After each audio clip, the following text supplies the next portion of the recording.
Bonjour à toutes et à tous. Alors, bienvenue dans GIMP 2.10 et aujourd'hui, nous allons aborder un sujet un peu délicat, le détourage. C'est toujours là que le bas blesse. En général, les débutants s'arrêtent quand il s'agit de détourer parce qu'on a des outils miraculeux, mais qui font pas le miracle quand il faut. Alors, le meilleur moyen que j'ai trouvé jusque-là, c'est d'utiliser d'abord les outils de détourage classiques, soit les ciseaux intelligents, soit le masquage rapide, où on peint avec du blanc et du noir, et on peut déjà se débrouiller. Enfin, ça se trouve ici aussi. Mais là, dans l'exemple, nous avons un papillon que nous voulons isoler du fond. Alors vous voyez, il y a plein de détails dans les fleurs, etc. Et on n'aimerait quand même pas perdre trop de temps. On va en perdre, une sélection c'est toujours long. Alors, par exemple, on va commencer, on va juste faire un petit début. Je prends les ciseaux intelligents qui sont ici, c'est le raccourci I, et je clique à l'interface des deux tons qui m'intéressent, c'est-à-dire ici, à la limite, hein. Voilà, je suis à la limite de la tête du petit coléoptère. Je crois que c'est un coléoptère. Voilà, je continue. Même si c'est pas très précis, je ne m'arrête pas là-dessus, hein. Après, on affinera avec les masques de calque. Parce que le but de l'exercice, c'est de trouver un moyen efficace, facile à utiliser, non destructeur, pour créer des sélections aux petits oignons. Et même si ça prend un peu de temps, mais au moins on arrive au bout sans tout rater, parce que c'est souvent le cas quand on fait des sélections. Et ben, on arrive presque au bout et paf, on rate.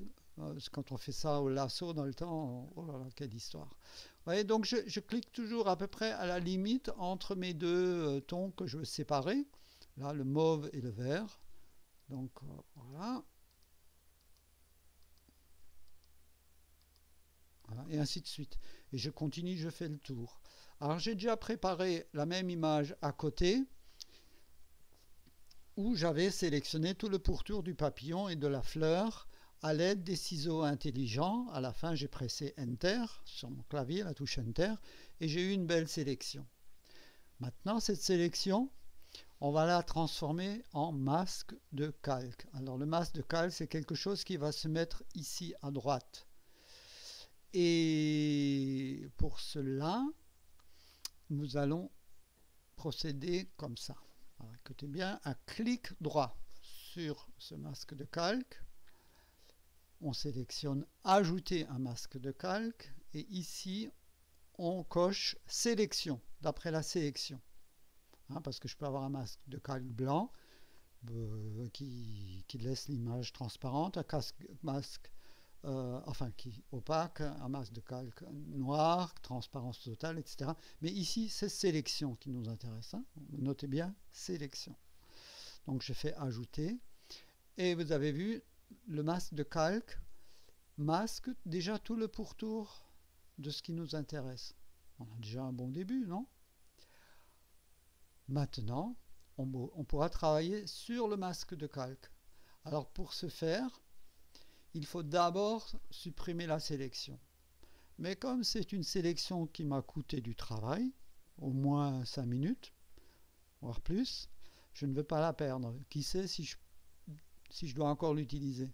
Donc je vais dans mon menu sélection et je coche ici vers chemin. Donc ma sélection va se trouver ici dans l'onglet chemin. Elle n'est pas perdue. Je pourrais toujours faire l'inverse, hein, de revenir d'un chemin vers une sélection. Bon, voilà. Partant de là, si je veux travailler sur mon masque de calque, qui est le petit rectangle ici, pas ça, ça c'est l'image, je veux travailler sur le masque de calque, donc je ne sélectionne pas l'image, mais je sélectionne le masque de calque. Alors ça, il faut bien se le mettre entre les deux oreilles, hein. Quand on veut travailler sur un masque, on sélectionne le masque, hein. Mais on enlève d'abord la sélection existante, sinon ça n'ira pas. Sinon, je ne pourrais pas travailler mon masque dans sa totalité. Donc je vais aller dans sélection aucune, majuscule CTRL plus A, c'est le raccourci. Pas de problème, j'ai toujours ma sélection qui est là, rassurez-vous, elle est là. Hein. Ma sélection est sous forme d'un chemin. Donc maintenant, je vais pouvoir travailler sur mon masque de calque. Et pour travailler sur un masque de calque, on utilise les couleurs par défaut, c'est-à-dire du noir et du blanc. Pour ceci, je presse D sur mon clavier. Je vais vous donner un exemple. J'avais au préalable des couleurs. Allez, on va mettre du vert. On va mettre ici un orangé, enfin saumon. Et je vais travailler sur un masque de calque. Donc ce que je fais en premier, je presse sur D. Voilà, pour avoir du blanc et du noir. Et là, je vais commencer, j'agrandis beaucoup, et je vais commencer à travailler avec un pinceau, P. P, c'est le pinceau, la brosse, hein, c'est là, P. C'est toujours P, vous voyez, le raccourci. Et je choisis une brosse floue, pas la brosse nette, hein, sinon ça va faire de l'emporte-pièce. Hein, les bords vont être trop nets. Il faut des bords flous. Donc je sélectionne cette forme de brosse. Mon outil est trop grand, donc je réduis la taille ici, grossièrement. Et si je veux affiner, je peux le faire ici. Mais moi j'ai programmé dans mon GIMP des raccourcis clavier, c'est les touches numériques du haut du clavier, pas celles de droite, celles du haut, comme sur un portable. Moi, si je presse 3, j'ai la taille par défaut. Si je presse 2, j'agrandis. Attendez, je fais un clic du milieu. 3, c'est la taille par défaut. 2, j'agrandis. Et 1, je réduis. Ça, c'est quand vous faites beaucoup de sélections, c'est vraiment ou vous dessinez beaucoup, c'est très important. Sur mon tuto GIMP, vous trouverez comment le faire. Il faut aller dans les raccourcis clavier, éditer les raccourcis clavier. Bien, alors, commençons. Donc, je répète, je sélectionne le masque de calque et pas l'image. Le masque, vous voyez, il y a un petit encadré blanc autour, un carré blanc autour, enfin, voilà, un liseré blanc. Et là, je commence à dessiner. Alors là, je me rends compte que c'est l'inverse. Ah, je voulais pas ça, je voulais l'inverse. C'est pas grave. Je presse X de mon clavier, ceci va inverser les couleurs ici, ou la petite flèche ici fait la même chose. X, et je repeins dessus, vous voyez, je n'ai rien perdu du tout. C'est un mode non destructeur. Alors là, je peux vous dire que c'est le jour où j'avais trouvé ça, parce que bon, les masques de calque, on n'ose jamais y toucher, parce que, enfin au début du moins, parce que ça c'est du chinois, c'est quoi un masque de calque, d'autant plus que dans d'autres logiciels photo, cette notion n'existe pas. Voilà, là je vais represser X et je vais enlever ce qui est en trop. Alors là, je presse majuscule de mon clavier pour avoir un élastique. Vous voyez, l'élastique, il ne se voit pas trop. Si je clique là, vous voyez, avec majuscule, j'ai un élastique. Je vais pouvoir tracer des lignes toutes droites. Vous voyez, je fais CTRL Z, CTRL Z. Voilà, je clique une fois, je presse majuscule et je vais comme ça pouvoir faire le contour de l'antenne du papillon pratiquement au pixel près. Hein. Si je veux agrandir plus, je peux. Hein. Je me déplace dans l'image avec le clic du milieu maintenu. Sur une souris, la molette, c'est aussi un bouton. On peut cliquer dessus. Voilà. Et quand on clique dessus, on se déplace. Il y a d'autres moyens de le faire sous GIMP. Il y a ici un truc à droite, mais ce n'est pas aussi précis. Clic du milieu, il faut s'habituer à ça. Et donc, je peux très facilement, en général avec majuscule maintenu, voilà, je clique une première fois, voilà, avec clic gauche bien sûr, et avec majuscule maintenu, je fais ça. Maintenant, là, il y a une partie qui est masquée. Je vais la démasquer. Je presse X, vous voyez, pour inverser les couleurs. Et je peux, comme ça, faire apparaître de nouveau la partie que mes ciseaux intelligents avaient escamotée. Voilà. Voilà, les ciseaux intelligents font ce qu'ils peuvent, hein, c'est déjà pas mal. Mais bon, rien ne vaut l'œil humain pour ça. Hein. On n'a pas encore égalé ceci. Voilà. Donc voilà, je vais pas aller trop loin. On va juste faire cette antenne-là, grosso modo. Voilà. Maintenant, je choisirai tout à l'heure un fond. Donc parce que forcément je vais mettre soit une image d'arrière-plan, soit un fond de couleur, mais bon, il faut quand même adapter le fond de couleur à l'image, hein. Ça c'est à chacun de voir. Donc on a ici Nikon, ajouter un calque.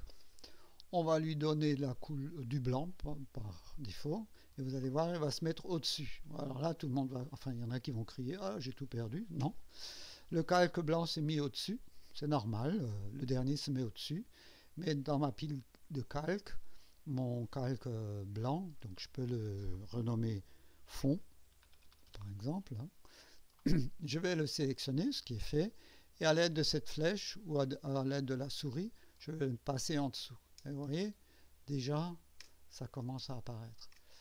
Et là, je peux soit travailler avec mon damier de la transparence, hein, ou mon fond, sur mon masque de calque toujours, attention, hein, sur mon masque de calque, et je peux donc, attendez, je ne suis pas dans payer comme pinceau, ah, j'ai fait une bêtise sans doute, mais c'est pas grave, on va choisir P, voilà, et je peux donc gentiment continuer à travailler tout en jaugeant mon résultat par rapport à mon arrière-plan.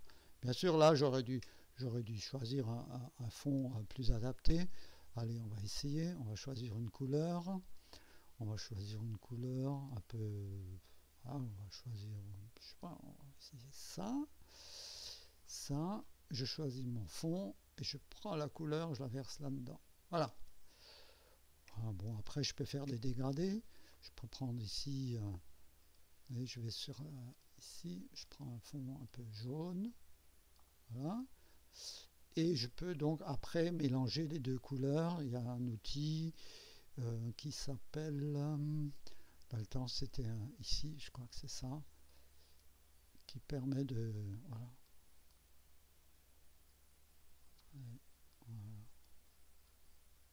Voilà, par exemple, hein, on part là-dessus, je presse Enter. Et je continue de travailler sur mon masque avec P comme pinceau. Et là, je peux donc jauger du résultat final.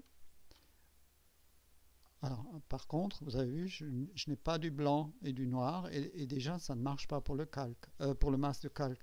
Je presse D pour de nouveau utiliser du noir ou du blanc. Et là, majuscule maintenue.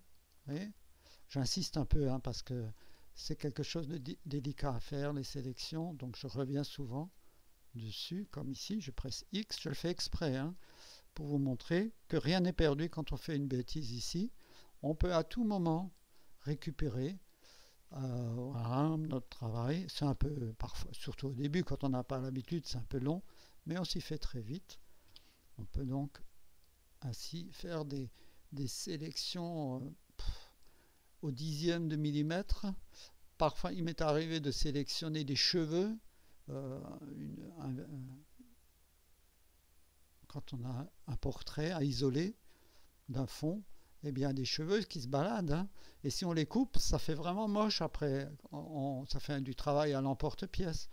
Alors que là, avec le pinceau, ou l'aérographe même parfois, pour avoir encore un bord un peu plus flou, on arrive à vraiment faire du travail de précision. Voilà. Alors je vous ai montré cette façon de faire, non destructive, plaisante. On peut laisser le travail en plan, on enregistre tout simplement notre travail en papillon, voilà, papillon.xcf, et à ce moment-là, je pourrai à tout moment reprendre mon travail parce que mon masque de calque existera toujours. Je pourrai continuer ma sélection quand j'aurai un autre moment. Voilà, je vous remercie beaucoup pour votre attention.